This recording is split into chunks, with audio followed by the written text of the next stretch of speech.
नमस्कार. आजच्या व्हिडिओमध्ये आपण संख्या रेषा नंबर लाईन्स आपण समजून घेणार आहोत. संख्या रेषा ही जी संकल्पना आहे, ही जी कन्सेप्ट आहे, ती कन्सेप्ट आज आपण समजून घेणार आहोत. गणितामधील संख्या रेषा ही एक महत्त्वाची कन्सेप्ट आहे. ती महत्त्वाची कन्सेप्ट आज आपण समजून घेणार आहोत. गणितामध्ये याआधी आपण संख्या रेषेवर काही संख्येचे प्रकार बघितले. ते संख्येचे प्रकार तुम्हाला या ठिकाणी माहीत असणं आवश्यक आहे. संख्या प्रकार तुम्हाला माहीत असणे आवश्यक आहे, कारण संख्या प्रकार जर तुम्हाला माहीत असेल तर आपण संख्या रेषा ह्या चांगल्या पद्धतीने समजू शकतो. कारण जे संख्येचे प्रकार आहेत ते संख्येचे प्रकारच आपल्याला संख्या रेषेवर या ठिकाणी दाखवायचे असतात. तर थोडक्यात आपण या ठिकाणी बघूया. संख्या प्रकारामध्ये आपल्याला पहिला प्रकार असतो तो नॅचरल नंबर. आता नॅचरल नंबर किंवा त्याला आपण नैसर्गिक नंबर असं म्हणतो. तर हे नैसर्गिक नंबर कोणते आहे तर हे आपल्याला माहीत असायला पाहिजे. 1, 2, 3, 4 आणि 5 आणि याप्रमाणे पुढे असंख्य अशा या नैसर्गिक संख्या असतात. आता हे का सांगतोय तर हे आपल्याला संख्या रेषेवर दाखवायचे आहेत. त्याला आपण म्हणतो नॅचरल नंबर. त्याच्यानंतर दुसरा आहे होल नंबर, त्याला आपण म्हणतो पूर्ण संख्या. आता हा पूर्ण संख्यांचा गट कोणता असतो तर 0, 1, 2, 3, 4 आणि याप्रमाणे इन्फिनिटी पर्यंत असतात. तर ह्याला म्हणायचे आपण होल नंबर किंवा पूर्ण संख्या असं म्हणतो. त्याच्यानंतर तिसरा जो प्रकार आहे तोही आपण या आधीच्या व्हिडिओमध्ये बघितला आहे आणि ते म्हणजेच इंटिजर्स. त्यालाच आपण पूर्णांक संख्या असं म्हणतो. तर ह्या पूर्णांक संख्या कोणत्या असतात तर 0, 1, 2, 3 आणि इकडे डाव्या बाजूला -1, -2, -3 आणि याप्रमाणे. तर ह्या संख्या आपल्याला माहीत असायला पाहिजे, कारण ह्या जो संख्या आपल्याला संख्या रेषेवर दाखवायच्या असतात.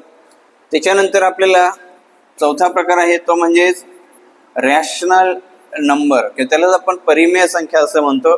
एखादी संख्या अपूर्णांकामध्ये दाखवली आपण 11/5, त्याच्यानंतर 6/2, 3/4 याप्रमाणे ज्या काही संख्या दाखवल्या जातात त्याला आपण काय म्हणत असतो थोडक्यात अपरिमेय संख्या असं म्हणतात. ज्या नॅचरल नंबर, त्याच्यानंतर होल नंबर आणि इंटिजर्स ह्या ज्या काही आहेत ह्या सगळ्या रॅशनल नंबर असतात आणि ह्या सगळ्या रेषा आपल्याला संख्या रेषेवर दाखवायच्या असतात.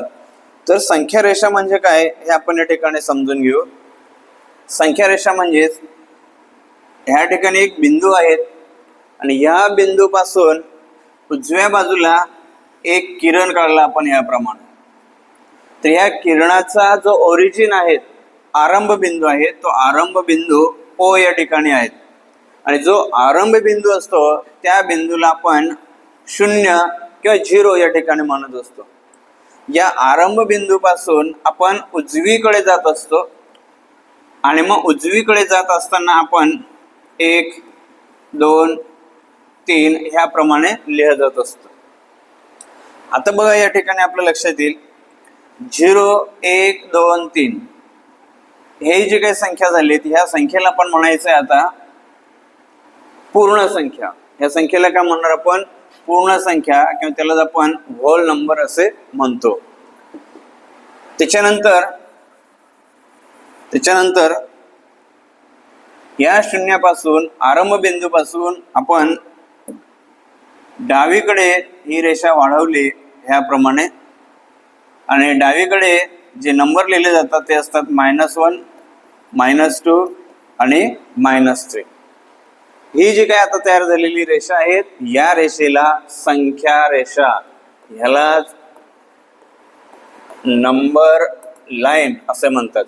या रेषेला काय म्हणतात नंबर लाईन असे म्हणतात. ह्या नंबर लाईनचा ओरिजिन कोणता आहे, तर हा पॉइंट आहे, हा बिंदू आहे, त्याला आपण ओ मध्ये दर्शवत असतो किंवा त्याला आपण झिरो असं म्हणतो. या झिरो पासून जर आपण उजवीकडे जर गेलो आपण, तर त्या उजवीकडच्या ज्या संख्या असतात, ह्या उजवीकडच्या संख्या ह्या धन संख्या असतात. आणि ह्या झिरो पासून जर आपण डावीकडे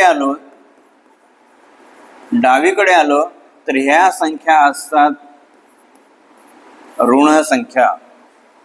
आता ह्या संख्या रेषेवर आता 3 प्रकारच्या संख्या आहेत, 0, 1, 2, 3, -1, -2 आणि -3. थोडक्यात ही संख्या रेषा आहेत. आता ह्या संख्या रेषेवर आता बघा, मुळात भूमितीमध्ये किंवा जॉमेट्रीमध्ये रेषा म्हणजे काय असते, तर एक बिंदू मिळून ही रेषा तयार होत असते. बघा, हा एक बिंदू, दुसरा बिंदू, तिसरा, चौथा, पाचवा, सहावा, असे असंख्य बिंदू एकत्र येतात आणि या ठिकाणी एक रेषा तयार होत असते. तर या रेषेवर प्रत्येक बिंदू महत्वाचं आहे. बघा, या रेषेवर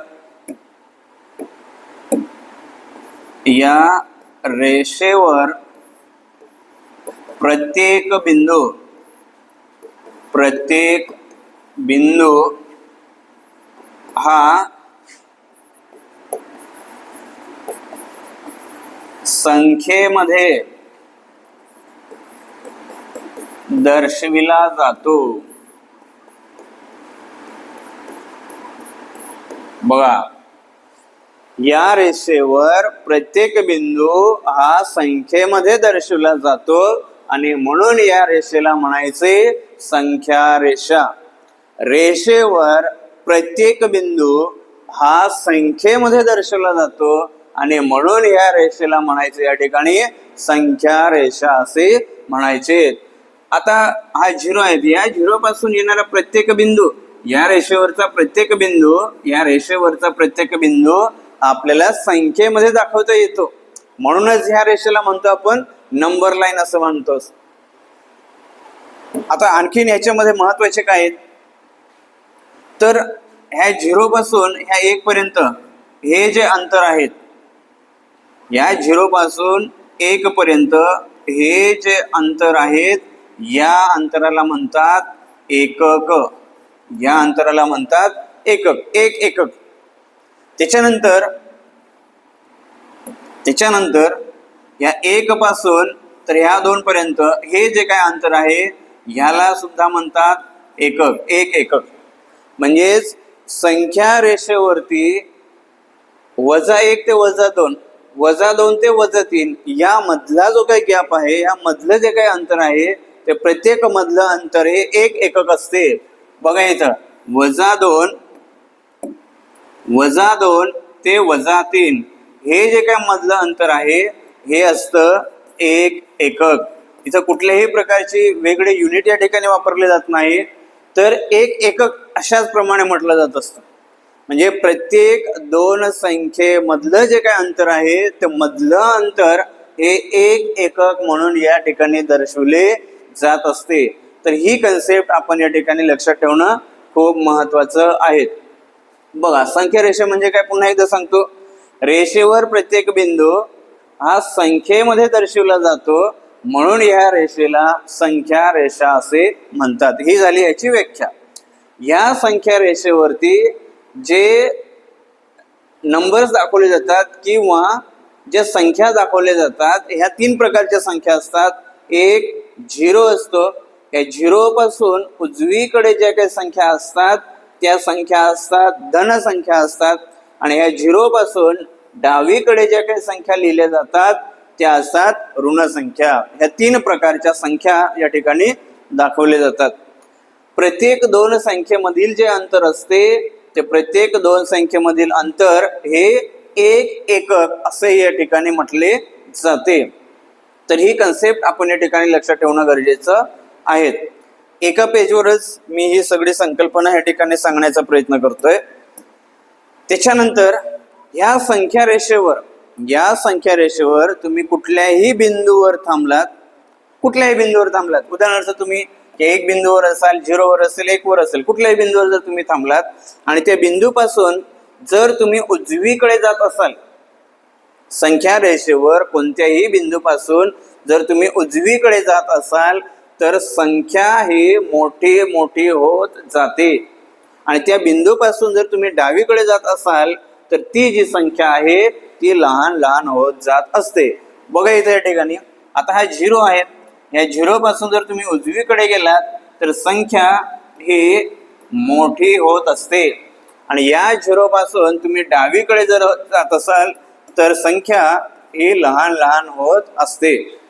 हे आपण या ठिकाणी लक्षात ठेवायचं आहे की एखाद्या बिंदूपासून तुम्ही उजवीकडे जर जात असाल तर संख्या ही मोठी मोठी होत जात असते आणि एखाद्या बिंदूपासून जर तुम्ही डावीकडे जात असाल तर संख्या ही लहान लहान होत असते. आता ह्या संख्येवर एक असते नैसर्गिक संख्या, दुसरी असते ऋण संख्या. आता या सगळ्या कोणत्या झाल्या ह्याला आपण म्हणतो इंटिजर्स असे म्हणतो. तर या इंटिजर्स मधून सर्वात लहान इंटिजर्स मधून किंवा त्याला आपण पूर्णांक संख्या म्हणतो, तर ह्या पूर्णांक संख्येमध्ये संख्या रेषेवर सगळ्यात लहान संख्या कोणती असते तर 1 असते. ऋण पूर्णांक संख्या सगळ्यात लहान संख्या कोणती असते तर ती आपल्याला सांगता येत नाहीत. संख्या रेषेवर सर्वात मोठी पूर्णांक संख्या कोणती तर ती असते -1. हे आपण आधीच्या लेक्चरमध्ये सुद्धा समजून घेतले. जर आधीचं लेक्चर जर तुम्ही बघितलं नसेल, लेक्चर क्रमांक 1, तर ते बघा तुम्ही, कारण त्याच्यामध्ये आपण संख्येचे प्रकार हे चांगल्या प्रकारे समजून घेतले. तर ह्या 2-4 संकल्पना आहेत, या तुम्ही या ठिकाणी लक्षात ठेवायच्या आहेत. त्याच्यानंतर आणखीन एक महत्वाची गोष्ट आहे, एखादी अपूर्णांक संख्या, उदाहरणार्थ 3/6 हे एक अपूर्णांक संख्या आहे किंवा त्याला आपण अपरिमेय संख्या असे सुद्धा म्हणतो. बघा लक्ष द्या व्यवस्थित, ही कन्सेप्ट खूप महत्वाची आहे. 3/6 ही संख्या आपल्याला या ठिकाणी जर दाखवायची असेल तर ही कन्सेप्ट आहे. आपण याच्यावर आणखीन पुढे प्रश्न दिलेले आहेत, काही प्रश्न आपण या ठिकाणी सोडवणार आहोत, परंतु संख्या रेषा काय असते ऍक्च्युली आपण या ठिकाणी समजून घेऊ. 3/6 आता ही एक अपूर्णांक संख्या आहे, तर या अपूर्णांक संख्येचा अर्थ आपण या ठिकाणी समजून घेऊ. या अपूर्णांक संख्येचा अर्थ आपण या ठिकाणी समजून घेऊ.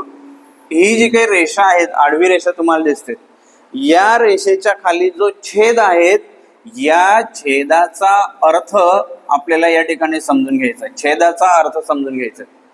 आता हा जो काही छेद आहे, या छेदाचा अर्थ असा आहे विद्यार्थी मित्रांनो, संख्या रेषेवरील जे एक एकक आहेत त्या एका एककाचे 6 भाग, संख्या रेषेवरील एका एककाचे, बघा एका एककाचे 6 भाग असतात.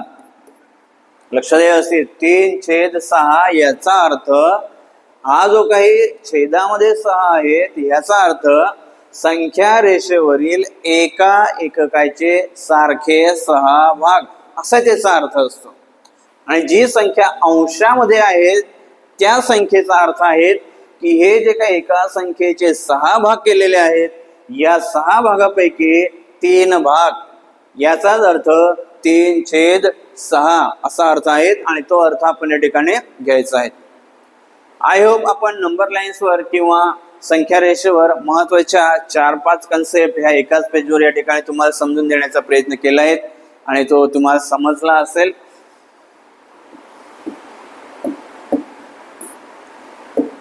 बघा या आधीच तुम्हाला म्हटलं होतं की 3/6 याचा अर्थ काय, हा जो 6 आहेत म्हणजे छेद आहेत, या छेदाचे याचा अर्थ आहे एक एकक आणि त्या एका एककाचे 6 भाग केले, सारखे भाग केले असा त्याचा अर्थ आहे. आता उदाहरणार्थ एका एककाचे 6 भाग केले. आता बघा या ठिकाणी 0 पासून ह्या 0 पासून तर 1 पर्यंत हे आहे एक एकक आहे, तर या एककाचे 6 भाग करायचे असा त्याचा अर्थ आहे. बघा या ठिकाणी मी संख्या रेषा काढतो थोडक्यात. हा इथे आहे 0, हा इथे आहे 0, ह्या इथं आहे 1, या इथं आहे -1. 3/6 याचा अर्थ हा जो काही 6 दिसतोय छेदामध्ये दिसतोय त्या छेदाचा अर्थ आहे संख्या रेषेवरील एका एककाचे 6 भाग. संख्या रेषेवरील एका एककाचे 6 भाग. आता एक एकक म्हणजे काय? कोणत्याही संख्या रेषेवरील 2 अंकामधील जे अंतर असतं, 2 संख्येमधील जे अंतर असतं त्याला म्हणतो आपण एक एकक. आता उदाहरणार्थ 0 ते 1 हे झाले एक एकक झाले. आता ह्याचे किती भाग करायचे? सारखे 6 भाग करायचे. सारखे 6 भाग करायचे म्हणजे 5 वेळा तुम्हाला इथं मध्ये रेषा दाखवाव्या लागतील. 1, 2, 3, 4 आणि 5. हा जो काही 6 आहेत या 6चा अर्थ आहे एका एककाचे 6 भाग करायचे. 6 भाग झाले का बघा? 1, 2, 3, 4, 5, 6 असा त्याचा अर्थ आहे. त्याच्यानंतर इकडे बघा, ते कुठलेही संख्या रेषेवरील, संख्या रेषे कुठेही असू देत, कितीही डिस्टन्स असू देत, कोणत्याही 2 संख्येमधील जे अंतर असतं त्याला आपण एक एकक म्हणत असतो. इथे सुद्धा 1, 2, 3, 4 आणि 5. बघा इथं झाले काय 6 भाग. पहिला भाग, दुसरा भाग, तिसरा भाग, चौथा, 5वा आणि 6वा असा त्याचा अर्थ आहे. आय होप तुम्हाला ही संकल्पना समजली असेल. आता 3/6 याचा अर्थ काय झाला? 3/6 याचा अर्थ काय झाला? एका एककाचे 6 भाग केले, ते 6 भाग आपण दाखवले. या 6 पैकी 3 भाग, या 6 पैकी 3 भाग म्हणजेच कोणता झाला? 1, 2, 3 म्हणजे हे आहे इथं. आता 0 पासून हे जे काही अंतर आहे ह्या अंतराला म्हणायचंय 3/6. ह्या अंतराला म्हणायचे आपण 3/6. तर थोडक्यात एखादी अपूर्णांक संख्या असेल तर त्या अपूर्णांक संख्येचा अर्थ आपण या ठिकाणी समजून घेतोय. दुसरं आणखीन 5/6. काही घ्या तुम्ही, 5/6 घ्या किंवा तुम्ही घेऊ शकतात 5/11 घ्या. 5/11 याचा अर्थ काय होईल? संख्या रेषेवरील एका एककाचे 11 भाग करणे. 11 भाग करणे. या ठिकाणी आपण किती केले होते? या ठिकाणी आपण 6 भाग केले होते. ही संख्या असेल तर आपण किती भाग करणार? 11 भाग या ठिकाणी करणार. तर हे आपण या ठिकाणी लक्षात ठेवणं गरजेचं आहे. आता ही जी काही संख्या रेषा आहेत ह्या संख्या रेषेवर तुम्हाला वेगवेगळ्या प्रकारे प्रश्न विचारले जातात. समजा तुम्हाला म्हटलंय 6 ही नैसर्गिक संख्या दाखवा. आता 6 ही नैसर्गिक संख्या आपल्याला सहज दाखवते. ते 0 पासून 1, 2, 3, 4, 5 आणि 6 एकदम इझी. तुम्हाला म्हटलंय -3 ही संख्या रेषेवर दाखवा. सहज आपण दाखवू शकतो. 1, 2, 3 ही झाली -3. तुम्हाला म्हटलं -9 ही संख्या दाखवा तर आपण सहज दाखवू शकतो. ही असेल डावीकडे -9. तुम्हाला म्हटलं 10 ही नैसर्गिक संख्या रेषेवर दाखवा तर 10 ही उजवीकडे ह्या ठिकाणी आहे. आपल्याला कोणत्याही धनसंख्या आणि ऋणसंख्या ह्या इंटिजर्स असतील तर त्या इंटिजर्स सहज दाखवू शकतो. इंटिजर्स दाखवायला आपल्याला काही अडचण येत नाहीत. पण ज्यावेळेस अपूर्णांक संख्या दाखवायच्या असतात त्यावेळेस आपल्याला थोडंसं कन्फ्यूज असतं. तर आपल्याला ज्या इंटिजर्स असतात त्या इंटिजर्स आपण सहज या संख्या रेषेवर दाखवू शकतो. धनसंख्या कुठे आहेत, ऋणसंख्या कुठे आहेत ह्याप्रमाणे आपण या ठिकाणी सांगू शकतो. आता ह्या संख्या रेषेवर सुद्धा आपल्याला काही गणिती क्रिया, संख्या रेषेवर काही गणिती क्रिया दाखवता येतात का? हे डेफिनेटली दाखवता येतात. कोणकोणत्या? तर आपल्याला बेरीज, वजाबाकी, त्याच्यानंतर गुणाकार आणि भागाकार या चारही ज्या क्रिया आहे गणिती क्रिया, या गणिती क्रिया आपल्याला या संख्या रेषेवर दाखवता येतात. आणि या कशा दाखवता येतात त्या आपण बघू. उदाहरणार्थ 2+3, 2+3. आता ह्या ज्या काही संख्या आहेत त्या दोन्ही कशा आहेत? त्या दोन्ही आहेत धनसंख्या. धनसंख्या म्हणजे कुठे असणार आहेत? शून्याच्या उजवीकडे असणार आहेत. मग या ठिकाणी पहिला अंक कोणता आहे? पहिली संख्या कोणती आहेत? 2 आहेत या ठिकाणी. आता या दोनामध्ये किती एकक मिळवायचे आहेत? 3 एकक मिळवायचे आहेत. आता बघा या ठिकाणी हा 1 झाला, हा 2 झाला आणि हा 3 झाला. म्हणजे संख्या रेषेवर 2+3 कुठे आला? ह्या येथे आला. म्हणजेच किती आला? 2+3 बरोबर 5. याप्रमाणे आपल्याला बेरजेचे काही संख्या असतील ह्या प्रकारे त्या दाखवता येतात. उदाहरणार्थ दुसरी संख्या दाखवायची असेल तुम्हाला, समजा 5+2. 5+2. आता याचा अर्थ काय? 5 ही धनसंख्या आहेत. 5 ही धनसंख्या आहेत म्हणजे कुठे आलेत? या ठिकाणी आहेत. आता -2 याचा अर्थ काय आहेत? कमी करणे. वजा म्हणजे वेगळं काही नाही, तर वजा म्हणजे कमी करणे आणि धन म्हणजे वाढवणे असा त्याचा अर्थ आहे. आलं लक्षात? धन म्हणजे काय? एखाद्या संख्येमध्ये वाढ घडवणे आणि ऋण म्हणजे काय? एखाद्या संख्येमध्ये घट करणे, कमी करणे. आता 5 मध्ये काय करायचे? 2 कमी करायचे. 2 कमी करायचे म्हणजेच काय झाले? हा 1 कमी झाला ह्या इथून, त्याच्यानंतर ह्या इथून काय झाला? ह्या 3. म्हणजेच 5 वरनं कुठे येईल? 3. म्हणजेच याचा अर्थ काय असेल? ह्याप्रमाणे 3. अशा प्रकारे आपण संख्या रेषेवर या ठिकाणी ज्या गणिती क्रियेचे जे काही संख्या असतात, गणिती क्रिया असतात, त्या सुद्धा आपल्याला दाखवता येतात. बेरजेमध्ये आपण दाखवलं, वजाबाकीमध्ये दाखवलं. आपल्याला गुणाकारामध्ये दाखवता येईल का? येस, डेफिनेटली गुणाकारामध्ये सुद्धा दाखवता येईल. उदाहरणार्थ 2×5. 2×5 बरोबर किती आहेत? 10 आहेत. आता 2×5 याचा अर्थ काय आहे? 5 5चे 2 वेळा घेऊन जायचे. शून्यापासून 5 5चे 2 वेळा घेऊन जायचे. आता ह्या शून्यापासून 5 5चे म्हणजेच हा 1 झाला, 1 2 3 4 आणि 5, आणि त्याच्यानंतर ह्या डायरेक्ट इथं उडी मारेल. म्हणजेच हा झाला 5 आणि हा झाला 5. 5 × 10 गुणाकारामध्ये या ठिकाणी आपल्याला दाखवता येईल. शेवटी गुणाकारामध्ये सुद्धा काय असतं? तर पटीने त्या ठिकाणी वाढ होत असते. त्याच्यानंतर आपल्याला 3/3 बरोबर काय असणार आहेत? 1 असणार आहेत. 3/3 किती असणार आहेत? 1 असणार आहेत. म्हणजे इथं काय करायचं आपल्याला?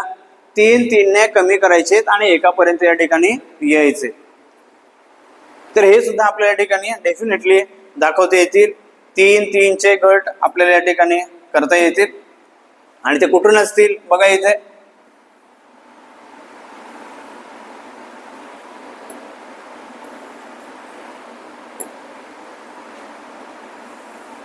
एक, 2 आणि 3.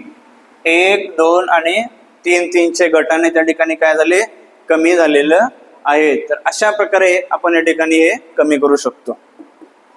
तर तुमच्या लक्षात आलं असेल, संख्या रेषेवर आपण नैसर्गिक संख्या दाखवू शकतो, त्याच्यानंतर एखाद्या संख्येची बेरीज दाखवू शकतो, एखाद्या संख्येची वजाबाकी दाखवू शकतो, एखाद्या संख्येतील आपण गुणाकार दाखवू शकतो आणि एखाद्या संख्येतील आपण भागाकार सुद्धा दाखवू शकतो. बघा या ठिकाणी तुमच्या लक्षात येईल 4+6. 4+6 या ठिकाणी 4 आहेत आणि याच्यामध्ये किती ऍड करायचे? 6. 1 2 3 4 5 आणि 6 कुठे येऊन थांबेल? 10च्या इथे येऊन थांबेल. वजा करायचे आपल्याला 8 - 5. 8 कुठे आहे? त्या ठिकाणी ह्या इथे आहेत. 1 2 3 4 आणि 5. 8 - 5 3. याप्रमाणे आपल्याला संख्या रेषेवर ह्या संख्या, ह्या क्रिया आपल्याला दाखवता येतात. गुणाकार सुद्धा दाखवता येतात. 5 त्रिक 15. 5 त्रिक 15 म्हणजेच बघा इथे 5 त्रिक 15. हे इथून 3 चे 5 गट करायचे. म्हणजेच हा 1 3चा गट, हा दुसरा, त्याच्यानंतर हा तिसरा, हा चौथा आणि हा 5वा गट. 5 त्रिक 15. त्याच्यानंतर डिवाइड मध्ये, भागाकारामध्ये 20/5. म्हणजे 20 पासून आपण कुठे यायचंय, शून्यापर्यंत यायचे. कसे येणार आहेत, आपण 5-5चे गट करणार. 5-5चे गट करा. हा 1, हा 2, हा 3 आणि हा 4. 20 भागिले 5 म्हणजेच आपण काय करणार, 5-5चे 4 गटाने कमी येणार. बघा एक लक्षात ठेवायचं, बेरीज आणि वजाबाकीमध्ये काय असतं, 1 1 1 1 ह्याप्रमाणे आपण वाढत जातो किंवा 1 1 1 ह्याप्रमाणे कमी करत जात असतो. तर गुणाकारामध्ये काय असतं, काही पटीमध्ये अचानक संख्या वाढत असते. मग ॲज सेम भागाकारामध्ये काय असतं, काही पटीमध्ये ती पटकन कमी पण होत असते. म्हणजेच ही गोष्ट आपण लक्षात ठेवायची, बेरीजमध्ये स्लोली संख्या वाढत असतात आणि वजाबाकीमध्ये स्लोली हळूहळू संख्या कमी होत असतात. तर गुणाकारामध्ये काय, अचानक संख्येमध्ये वाढ होत असते, खूप मोठी संख्येमध्ये वाढ होत असते. आणि भागाकारामध्ये काय, त्याच पटीमध्ये संख्या ही कमी होत असते. तर आय थिंक विद्यार्थी मित्रांनो, संख्या रेषा तुम्हाला समजली असेल.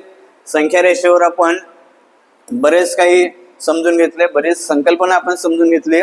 आता संख्या रेषेवर काही 1-2 प्रश्न आहेत. ते प्रश्न कसे असतात ते प्रश्न आपण समजून घेण्याचा प्रयत्न करू.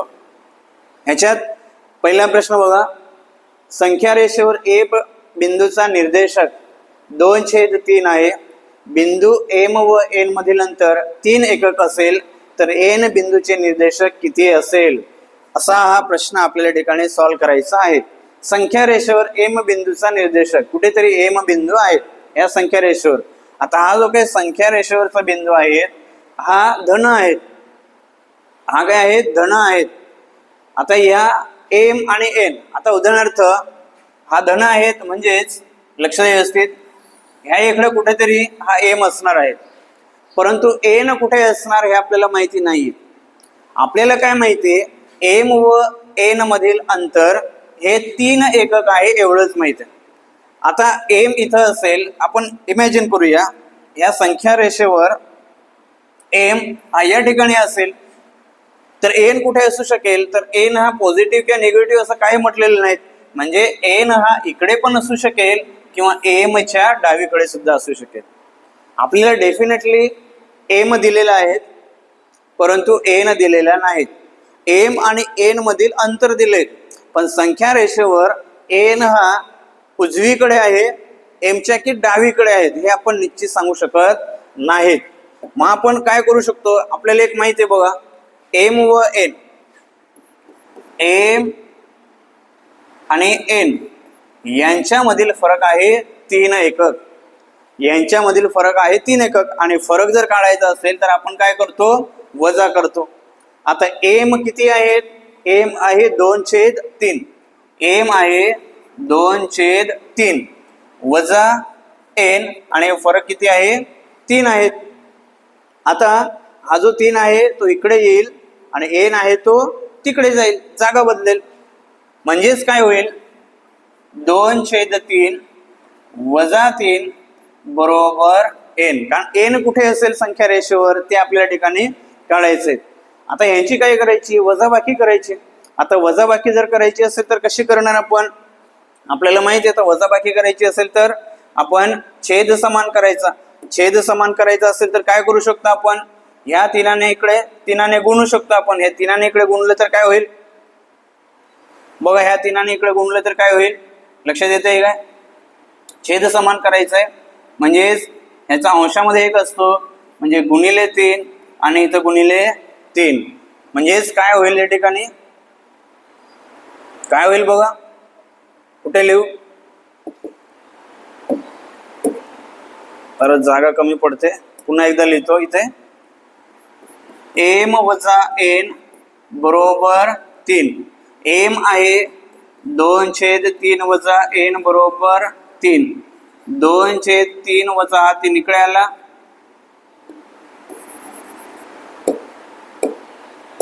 हा 3 इकडे आला बरोबर हा एन इकडे गेला. आता काय करायचं आपल्याला, छेद समान करायचा आहे.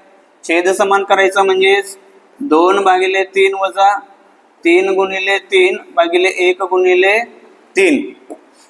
याचा अर्थ असा आहे, इथे लिहितो, याचा अर्थ असा आहे 2 इथे एन आहेत, 2/3 वजा 9/3, पुढे काय येईल, छेद समान झाला म्हणजेच काय होईल, 2 वजा 9/3, 9तून 2 गेले, राहिले किती, वजा 7/3. आता हे उत्तर या ठिकाणी आपलं आहे वजा 3/7.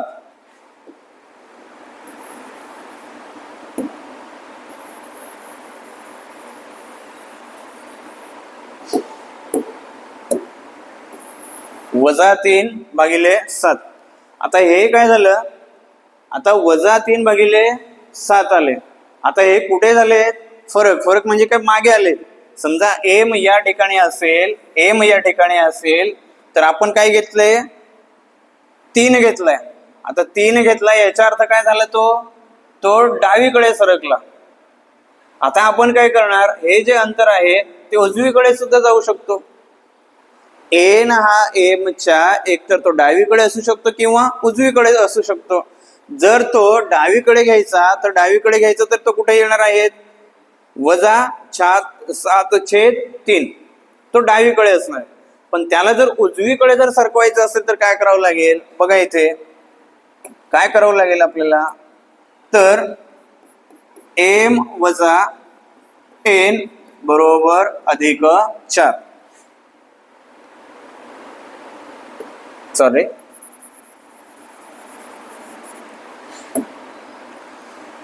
अधिक एन बरोबर 4.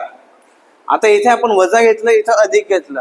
अधिक का घेतलंय आपण, तर इथं ते उजवीकडे सरकणार आहेत म्हणून आपण या ठिकाणी अधिक घेतला. एम किती आहेत, एम आहेत 2/3 अधिक एन, बघा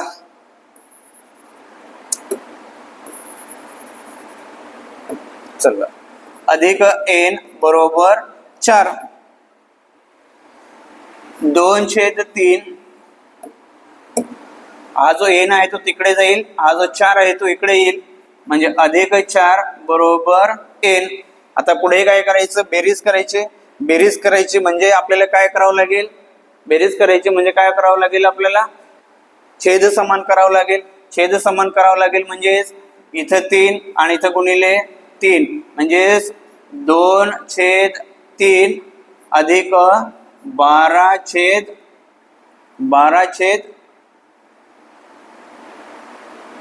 12 किती असेल, 3. आणि यांची बेरीज आपल्याला करता येईल. आता यांची बेरीज करायची असेल तर कशी करू शकतो आपण, बघा आली का बेरीज,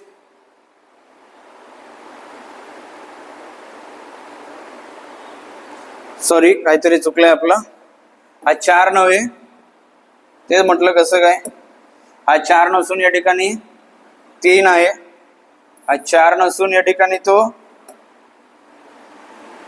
3 आहे. त्याच्यानंतर म्हणजे इथं काय येईल, या ठिकाणी येईल 3 त्रिक 9, पुढे काय होईल, 2 अधिक 9 बरोबर 3 बरोबर 11/3. आले का उत्तर, बघा आले का उत्तर. आता हे तुम्हाला समजून देतोय म्हणून थोडासा वेळ जातोय, तुम्ही स्वतः सोडवण्याचा प्रयत्न केला तर 1 मिनिटाच्या आधी ठिकाणी येणार आहेत. तर ह्या पद्धतीने आपल्याला ठिकाणी सोडवता येईल. पहिलं उत्तर आहे अधिक 11/3 आणि दुसरं उत्तर आले वजा 7/3. तर ह्याप्रमाणे आपल्याला उत्तर काढता येईल. हेच उत्तर आपण डायरेक्टली सुद्धा काढू शकतो. नेक्स्ट क्वेश्चन मध्ये आपण बघू.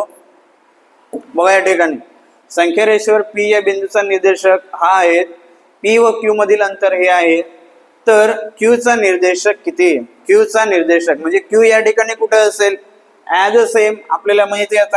आता थोडक्यात मी तुम्हाला सांगतो, P वजा Q बरोबर यांच्यामधील अंतर आहे 9/7. P किती आहे 4/7. आता हा जो Q आहे तो तिकडे जाईल, 9/7 आहे तो इकडे येईल, म्हणजे 9/7 बरोबर Q. आता ऑलरेडी या ठिकाणी छेद समान आहे म्हणजे अंशाची काय होईल या ठिकाणी वजाबाकी होईल म्हणजेच काय होईल वजा 5/7. वजा 5/7 हे एक उत्तर तुमचं या ठिकाणी आलेलं आहेत. दुसरं उत्तर सुद्धा या ठिकाणी येऊ शकेल. दुसरं उत्तर कसं येईल, तर आता हे वजा घेतला, वजा घेतला म्हणजेच काय, पी पासून आपण कुठे सरकलो, आता संख्या रेषेवर डावीकडे सरकलो. पी पासून जर उजवीकडे जायचं असेल तर आपल्याला काय घ्यावं लागेल, प्लस घ्यावं लागेल. आणि प्लस घ्यायचं असेल तर काय, पी अधिक क्यू बरोबर 9/7. पी किती आहेत, 9/7. हा क्यू तिकडे गेला, हा क्यू तिकडे गेल्यावर काय होणार, ही संख्या इकडे येईल अधिक 9/7 आणि बरोबर इकडे काय असेल, इकडे असेल क्यू असेल. पुन्हा चुकलं एकदा. हा आहे 4 या ठिकाणी. आता छेद समान आहे म्हटल्यावर काय असणार आहे, 4 आणि 9 13/7 बरोबर क्यू. बघा क्यू चे दोन निर्देशक आले. पहिला निर्देशक आला -5/7 आणि दुसरा या ठिकाणी आला 13/7. याप्रमाणे आपण या प्रश्नाचे उत्तर सॉल्व्ह करू शकतो, उत्तर काढू शकतो. दुसरा प्रश्न तुमच्यासाठी होमवर्क आहे, तुम्ही तो सोडवा. व्हिडिओ पॉज करा, वाचा, समजून घ्या आणि तुम्ही या ठिकाणी समजून घ्या. इझी आहे त्या ठिकाणी. बघा खालीलपैकी अचूक विधान कोणते, 43/40 ही परिमेय संख्या रेषेवर शून्याच्या डावीकडे येते. आता ही आहे धनसंख्या आहे, ही जर धनसंख्या असेल तर शून्याच्या डावीकडे कशी असेल, ही शून्याच्या कुठे असेल, उजवीकडे असेल. बरोबर आहे काय. बघा ही धन परिमेय संख्या रेषेवर शून्याच्या डावीकडे येते. येईल का ती, नाही. डावीकडे काय असते, डावीकडे तर ऋण संख्या असतात. डावीकडे काय असतात, ऋण संख्या असतात. उजवीकडे काय असतात, धनसंख्या असतात. त्यामुळे हे स्टेटमेंट काय झालं, चुकीचं झालं. -17/19 ही परिमेय संख्या रेषेवर शून्याच्या डावीकडे येते. बघा आता आपल्याला इथं या ठिकाणी काय दिसते, हे पण ऋण दिसते आणि हे सुद्धा ऋण दिसते. हे दोन्ही ऋण दिसते म्हणून आपल्याला काय वाटतं या ठिकाणी, ते शून्याच्या डावीकडे. ऍक्च्युली तसं नाहीत. हे दोन्ही ऋण जरी दिसत असले तरी ते शून्याच्या उजवीकडे या ठिकाणी येणार, असा त्याचा अर्थ आहे. म्हणजे हे स्टेटमेंट सुद्धा चुकीचं आहे. आता याचा अर्थ काय असणार आहे, -17 आणि 19. समजा -17 इकडे असेल तर -17 पासून आपण काय करायचं, 19 इकडे घर सरकायची. 19 इकडे घर सरकायची म्हटलं की काय येईल, ते कुठे येईल, ते धनाच्या या ठिकाणी येईल. त्याच्यानंतर 27/29 ही परिमेय संख्या रेषेवर शून्याच्या उजवीकडे येते. येस, ही धनसंख्या आहे. धनसंख्या असल्यामुळे ती कुठे असणार आहेत, उजवीकडे असणार आहे. म्हणजे हे स्टेटमेंट बरोबर असणार आहे. हे स्टेटमेंट जर बरोबर असेल तर चौथं स्टेटमेंट काय असणार आहे, चुकीचं असणार आहे. संख्या रेषेवर पी बिंदूचा निर्देशक, याआधी आपण प्रश्न बघितले, हा सुद्धा तुम्ही घरी सोडवा. ॲज अ सेम आहे. 2 उत्तर या ठिकाणी निघतील. ती 2 उत्तर तुम्ही काढण्याचा प्रयत्न करा. 2 पैकी एक उत्तर मी तुम्हाला सांगतोय, पी वजा क्यू बरोबर त्यांच्यामधील अंतर आहे 4. पी किती आहेत, -5/9 आणि ह्या 4 इकडे येईल, 4 बरोबर क्यू आलंय काय. आता काय होईल, या सगळ्याचं जर आपण तुम्हाला आधीच्या पहिल्या उदाहरणामध्ये मी सांगितलं होतं, हे सगळे प्रोसेस जर तुम्ही केले तर शेवटी ह्याचं उत्तर काय येणार आहेत, ह्याचं उत्तर येणार आहेत -4/5/9. -4/5/9 हे उत्तर याचं एक येणार आहे. तुम्ही करून बघा या ठिकाणी. वजाबाकी करायची असेल तर काय करावं लागतं, छेद समान करावं लागतो. छेद समान करून मग अंशाची बेरीज किंवा वजाबाकी होते. त्याप्रमाणे जर सोडवलं तर याचं उत्तर हे येते -4/5/9. आणि दुसरं उत्तर याचं येत आहे 3 आणि 4/9. सेम याच पद्धतीने करायचे. -5/9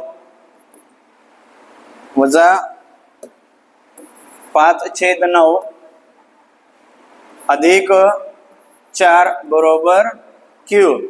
आणि मग इथे काय करता येईल आपल्याला, 9 चौक 36 आणि मग 36 वजा 5 31 अधिक 31 भागिले 9 येईल. 9ने 31 ला भाग द्या 9 त्रिक 27, राहिले किती 4, 9. बघा हे उत्तर या ठिकाणी असणार आहेत. नेक्स्ट क्वेश्चन आहे 5वा प्रश्न. संख्या रेषेवर पी बिंदूचा निर्देशक हा आहे, त्यांच्यामधील अंतर 2 आहे. तर आपण इझिली या ठिकाणी काढू शकतो, त्याच्यात काही कठीण नाही आहेत, सेम पोझिशन आहेत. पी वजा क्यू घ्यायचा बरोबर 2. दुसऱ्यामध्ये पी अधिक क्यू बरोबर 2. पी किती दिलेला आहे वजा 3/7, हा 2 इकडे येईल 2 आणि हा क्यू इकडे जाईल आणि मग छेद समान करायचा. छेद समान करायचं की इथं येईल 7 दुने 14, मग 14 आणि 3 काय येणार 17. 17 या ठिकाणी येणार, म्हणजेच हे उत्तर असेल याचं. तुम्ही ते सोडवा. त्याच्यानंतर या ठिकाणी असेल वजा 3/7, हा 2 इकडे येईल अधिक 2 बरोबर क्यू. छेद समान करायचा. छेद समान केलं की इथं काय होणार 7 वरती जाणार, 7 दुने 14, 14 मधून 3 वजा गेले 11, 11/7. बघा तुमची जर प्रॅक्टिस असेल तर 30 सेकंदामध्ये याचं उत्तर निघते. म्हणून तुम्ही या गणितांची प्रॅक्टिस करा. प्रॅक्टिस केल्याशिवाय पर्याय नाहीत. विदिन सेकंदात 30 सेकंदात ह्या प्रश्नाचे उत्तर आपल्याला येत आहे. हे तर काय स्टेटमेंटवरच आहे. संख्या रेषेवर धन 5/13 ही संख्या 3/11 या संख्येच्या उजवीकडे आहे. म्हणजे ही संख्या या संख्येच्या उजवीकडे आहे की डावीकडे आहे हे आपल्याला ठरवायचंय. मग ती डावीकडे आहे की उजवीकडे आहे हे ठरवण्यासाठी आपल्याला काय करावं लागेल, या दोन संख्येपैकी लहान संख्या कोणती आणि मोठी संख्या कोणती हे आपल्याला ठरवावं लागेल. 5/11 आणि 3/11 लहान संख्या कोणती आणि मोठी संख्या कोणती हे आपल्याला ठिकाणी ठरवावं लागेल. मग हे ठरवण्यासाठी काय करावं लागेल, त्यांचा छेद समान करायचा. छेद समान केल्यानंतर मग काय होतं, ज्याचा अंश मोठा ती संख्या मोठी असते. उदाहरणार्थ छेद समान करायचं म्हणजे काय, या 13ने 11ला गुणायचं, 11ने 13ला गुणायचं. बघा इथे 5 गुणिले 11 भागिले 13 गुणिले 11. इथे काय असेल बरोबर 3 गुणिले 13 बरोबर 11 गुणिले 13. आणि मग काय होईल 11×5 55, 13 गुणिले 11 केलं तर या ठिकाणी येईल 143. हे इथं 13×3 39 आणि 11 गुणिले केलं तर 143. आता आपण छेद समान केले. छेद समान केल्यावर ज्याचा अंश मोठा ती संख्या मोठी आहे. हे 55 मोठे आहेत. आता 55 मोठे आहे तर ही संख्या या संख्येच्या उजवीकडे असेल का, मोठे आहे तर येस डेफिनेटली ती उजवीकडेच असणार आहेत. ती उजवीकडे असणार आहेत. आले का लक्षात. ही 55 मोठे आहेत, 39 लहान आहेत. 55 म्हणजे कोणती ही, 39 म्हणजे कोणती ही. तर ही संख्या ह्या संख्येच्या उजवीकडे असेल का, येस डेफिनेटली उजवीकडे असेल, कारण उजवीकडे मोठ्या मोठ्या संख्या वाढत असतात. संख्या रेषेवर अधिक 7/13 ही संख्या शून्याच्या डावीकडे का, डावीकडे ऋण संख्या असतात, उजवीकडे असणार. हे आहे चुकीचं. संख्या रेषेवर -4/13 व 2/13 या संख्या शून्याच्या डावीकडे येतात. ह्या दोन्ही डावीकडे येतील का, नाहीत. एक धन आहेत आणि एक ऋण आहेत, त्यामुळे हे सुद्धा काय झाले, चुकीचं झाले. संख्या रेषेवर -5, संख्या रेषेवर -5/13 ही संख्या 3/13च्या उजवीकडे येते. बघा कोण कोणाच्या उजवीकडे येतं, ही संख्या या संख्येच्या उजवीकडे येते का, नाही. ही धनसंख्या इकडे असेल तर धनसंख्येच्या डावीकडे ऋण संख्या असतात. आले लक्षात. त्यामुळे ही संख्या, हे सुद्धा काय झाले स्टेटमेंट चुकीचं झाले. आणि मग काय विचारलं, अचूक विधान कोणते, तर पर्याय क्रमांक 1. सोबतच्या संख्या रेषेवरील सर्व बिंदू समान अंतरावर आहेत, त्यावरून याचं उत्तर आपल्याला काढायचं आहे. U R. आता यू आर कुठे आहेत, यू आहेत आणि या आर आहेत. यू आर म्हणजे किती झाले, 1 2 3 4 5 6 7 8 9, 9 झाले यू आर. वजा क्यू टी, हा क्यू इथे झाला आणि हा इथं टी झाला. 1 2 3 4 5 6 7 वजा 7. यांची वजाबाकी केली तर 2 आले. वजाबाकी केली तर काय आले, 2 आले. बघा इथं व्यवस्थित लक्षात येते काय. यू आर किती होता, 9 होता. क्यूटी किती होता, 7 होता. म्हणजेच UR मधील एकक किती आहे तर 9 एकक, QT मधील एकक किती आहेत 2 एकक, यांची वजाबाकी केली तर किती आले 2 एकक. आता 2 एकक हे कोणामध्ये डिस्टन्स आहे बघा, इथं हा R आहेत आणि हा S आहे, या दोघांमध्ये कितीचं डिस्टन्स आहे 2 एककचं. म्हणजे आपलं उत्तर काय आलंय RS. आपलं उत्तर आले या ठिकाणी RS. ओके. तर विद्यार्थी मित्रांनो, आजच्या लेक्चरमध्ये आपण संख्या रेषा आपण समजून घेतली. मला शक्य होईल तेवढं मी तुम्हाला डिटेलमध्ये कन्सेप्ट या ठिकाणी सांगण्याचा प्रयत्न केलेला आहे. आय होप नक्कीच तुम्हाला ही संकल्पना समजली असेल. संकल्पना समजली असेल आणि व्हिडिओ आवडला असेल तर व्हिडिओ लाईक करा आणि चॅनल अजूनही सबस्क्राईब केलं नसेल तर चॅनल सबस्क्राईब करा आणि व्हिडिओ हा इतरांना सुद्धा शेअर करा. ओके. तर अशाच प्रकारे मी तुमच्यासाठी नवीन व्हिडिओ घेऊन येणार आहे, म्हणून तुम्ही जास्तीत जास्त लाईक आणि शेअर करा. आजच्या लेक्चरमध्ये आपण इथं थांबतोय. सगळ्यांना धन्यवाद.